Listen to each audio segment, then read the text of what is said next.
Magandang araw mga tropa. Welcome back to my YouTube channel, R.A. Glass. Nagana ulit si Papa B sa ating gagawing panibagong vlog. Kung interesado kayo ka tropa, inanyan ko ni Papa B na sumama at panoorin natin itong ating gagawing video. So may kinalaman sa upper and lower kitchen cabinet. Ipakita natin dito kung ano yung pasunod-sunod ng paggawa. Pag-cutting, paggawa ng bracket, same time, pag-assemble, and then doon sa site. So ito palang ginagawa namin, ay kakabit pa namin ito sa Infanta, Quezon. Meron kami ginagawang beach resorts doon. After makuha namin ito, ma-assemble, babiyay kami siguro mga 4 hours para makapunta doon sa site. So meron kasi kaming gagawin 4 na hanging cabinet at 4 din na lower cabinet. 4 na kwarto yung lalagyan namin. So pero habang nagka-cutting si Teng, kung bago lang kayo sa aking channel, huwag niyo naman kalimutan mo katropang mag-like, share at subscribe sa ating YouTube channel. And then paki-hit na rin nating bell para sa mga darating nating bagong vlog, darating nating video. Isa kayo sa manonotify at makakapanood ng una. Shoutout pala sa mga taga-subaybayan natin YouTube channel sa R.A. Glass. Nagpapa-shoutout. Shoutout sa mga taga Saudi. So, yan. So, let's go. Simulan natin. Ano?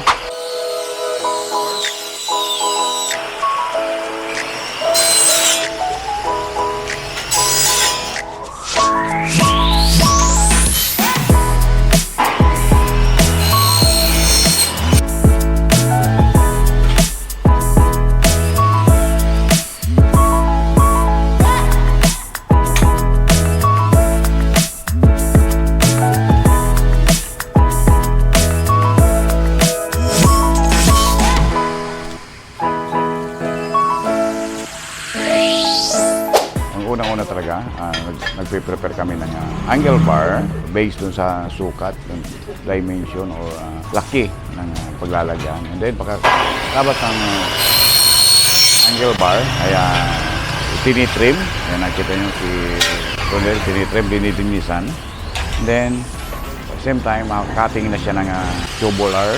Ito yung mga pang-framing namin. Framing namin ay one by one na tubular. Then, sasahigan namin ito ng cladding. Then, makating yan, based on sukat, pupuntahin doon sa dalawang wrapping. So, ilalagay na yung bracket. So, dito yung masinsin masyado.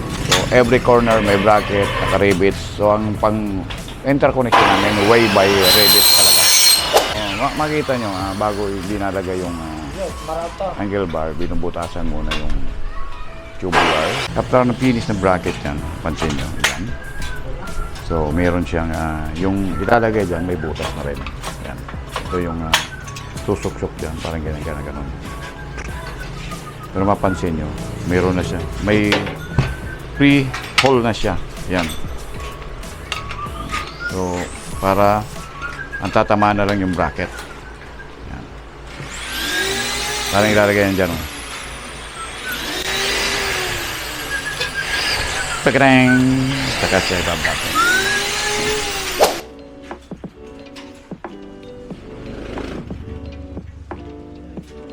Ang finished product yan, ganito na.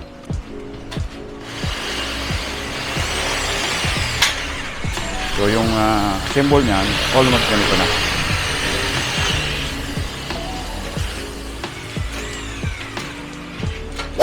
After na ma-assemble na namin yung mga framing, yung tubular framing. Next move dyan, maglalagay na kami ng mga angle bar. Yung angle bar kasi ito yung mag-hold ng mga shelves at saka yung mga siding para ma-enclose yung ating cabinet, upper and lower cabinet. So same procedure, kaya pino-45 din siya. Yan. Pero ang 45 yan, ito yung dinalagyan na ng bracket. Tawagin namin yung angular bracket, pero mahaba kasi. So, dinalagay yan dyan sa, dyan yung paikot. Kung saan ilalagyan ng shield, meron dito ng mga nalagyan. I-focus up natin mamaya. So, ito na yung natin, angle bar.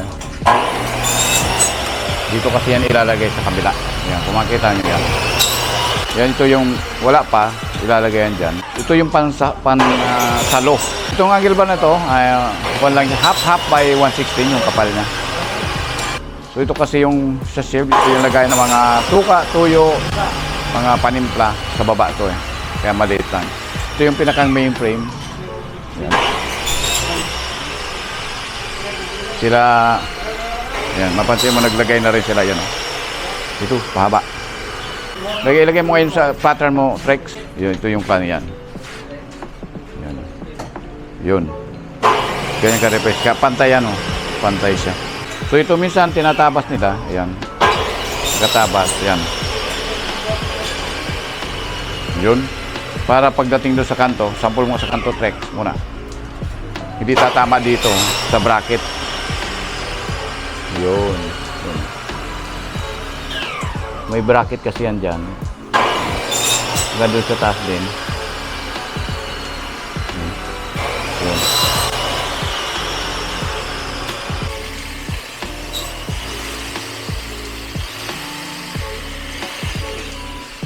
Tuloy natin. Pakita naman natin dito yung interconnection ng ating bracket. So, importante kasi rito, precise yung sukat. Yan. So, makita niya rito yung haliin mo na dyan. So, ito yung kantuhan natin. Yan. Nakakantumisa. Yan. Yan.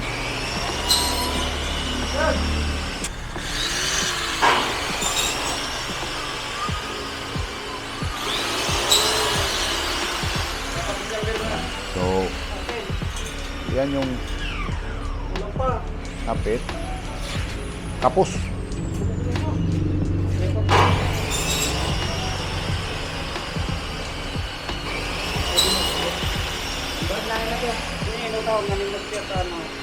Ito yung pinakang-framing. Yan.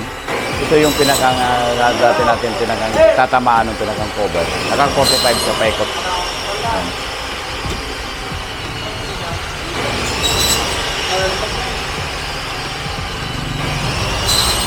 Yan. Sinama ng araw.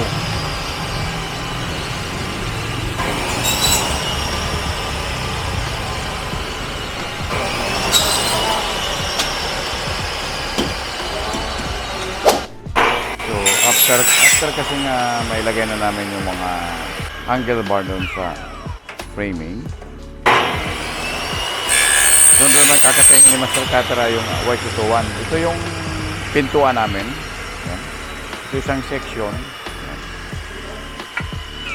Isang section para sa pinto. Itong cladding, nakita nyo, yan yung nai-cutting na namin based dun sa sukat or dimension. Ito yung ilalagay na namin dito sa mga nabuo namin na framing. Yan.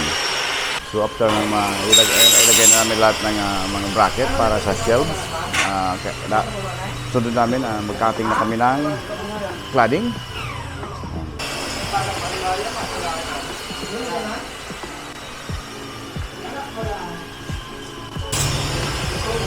Kamay mo.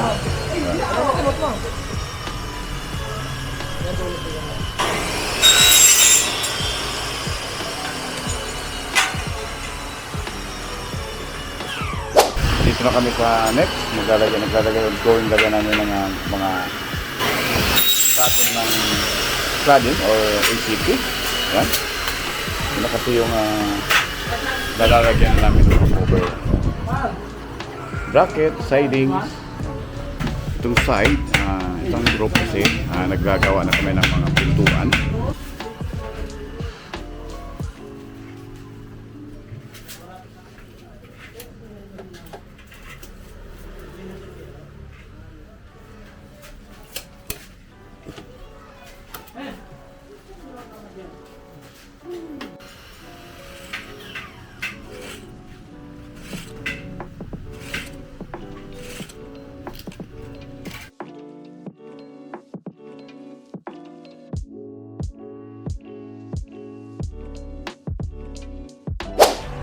After nailagay na natin yung ating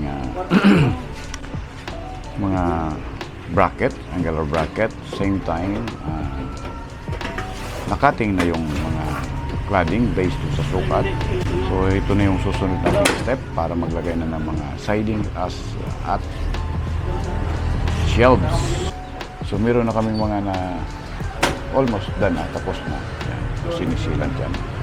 So makikita nyo, ito yung ginagay natin na bracket. Yan. Lalagay ito dito. Hindi pa yan nakadikit. Ayan. Sabay silan.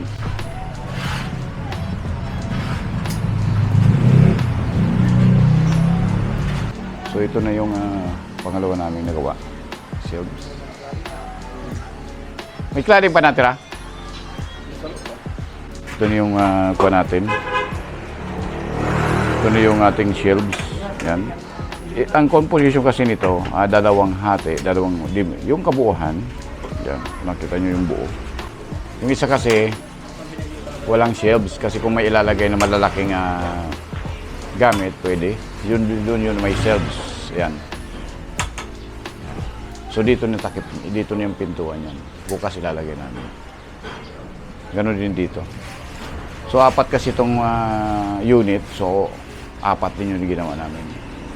So ito yung mga pinaglalagay natin kahapon, yung mga bracket yan. Yan. Paikot yan. Mapansin nyo rin, sa ibabaw, almost plus lang magkatapatan yan, no? Pantay. So nasa ilalim din yung kwan yan, bracket. Parang salok. Yung bracket niya, paikot. Parang ito, sinalo niya. Nakasalo. Ito yung angle bar. Yan. Paikot. Ayan. So dito, mayroon pang nakalagay. Yan. Hindi pa nakakita. Pakita natin. Ito yung sinasabi natin na alam mo. Ito yung sinasabi natin na angle bar. Ayan. Alam mo na. Paikot. Ayan. Ito yung sinasabi natin angle bar. Paikot. Ito yung bracket na half by 160. 116. Manipis lang siya. Half. Yan. Paikot. Then, lalagyan niya ng sealant. Tapos ito yung ito yung para dyan, ano? Yan, o. Kailangan mo nang hilot-hilotin kasi yan. So, ipapatong yan dyan. Parang ang finish yan ganito. So, katiyan natin. Yan. Isang way. Yun. Yan.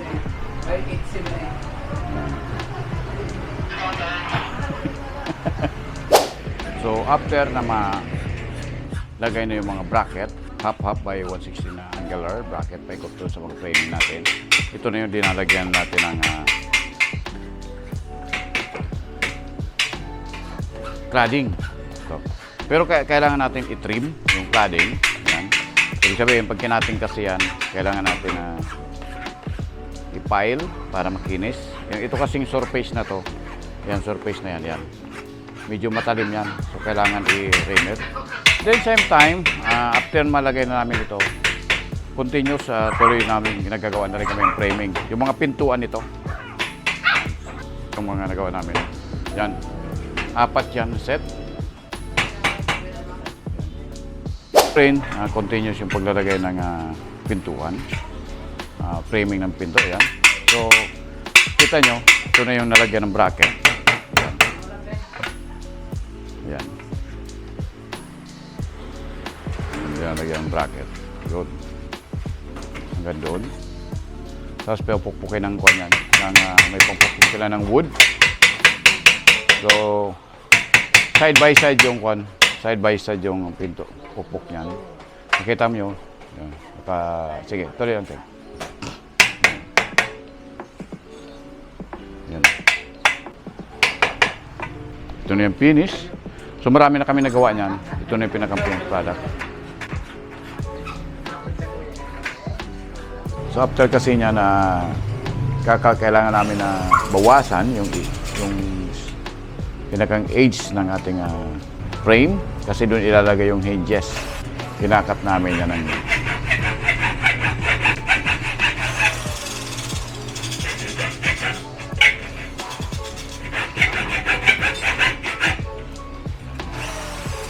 so, mas better kung may precise nyo yung cutting, mas better. Yung talagang eksaktuhan. Yung ating kasing wise to 2-1 ay mayroon yan slot dito. So, yung edge na to, inaalis ito. Kaya kinakating natin. Yan. Yan.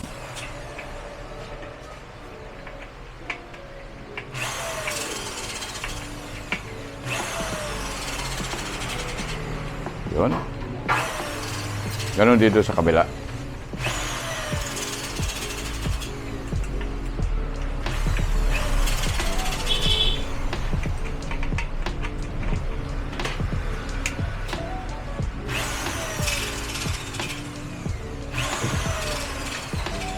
After that, kailangan natin reamer para hindi tayo masugat.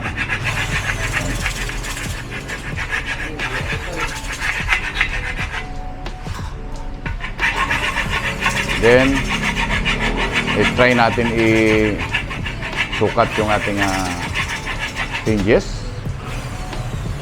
Yung parang eksakto na yun. So, makita nyo kasi, itong areang to, yan, itong yung pinaka-hinges, yung nakapitan ng hinges natin. Para hindi siya lumitaw. Pag dito mo kasi linagay, dito mo hindi, pag sinara mo yan, nakaumpok, kaya dito mas better alisin natin. Para dito talaga tatama sa flat surface. Yan.